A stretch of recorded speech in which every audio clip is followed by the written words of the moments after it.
பத்திரிகையாளர் ஆண்டோ M Thomson எழுதிய America 250 ஒரு நாட்டின் பயணமும் நவீன உலகின் உருவாக்கமும் எனும் கட்டுரை புதிய தலைமுறையின் சிந்தை இணையதளத்தில் இன்று வெளியாகி இருக்கிறது.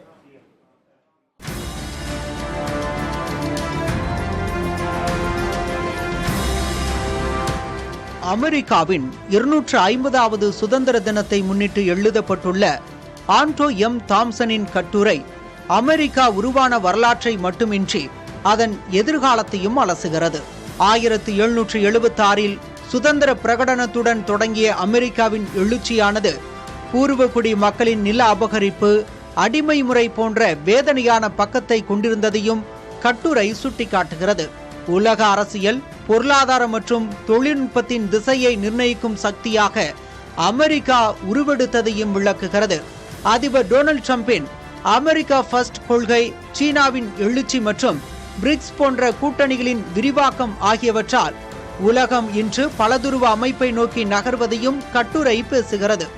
எதிர்கால உலக அதிகாரத்தை இராணுவ வலிமைக்கு மாற்றாக செயற்கை நுண்ணறிவு, விண்வெளி பொருளாதாரம் போன்ற புதிய தொழில்நுட்பங்களை தீர்மானிக்கும் என்பதால் அமெரிக்காவின் எதிர்காலம் எப்படி இருக்கும் என்பதையும் அலசுகிறது இக்கட்டுரை.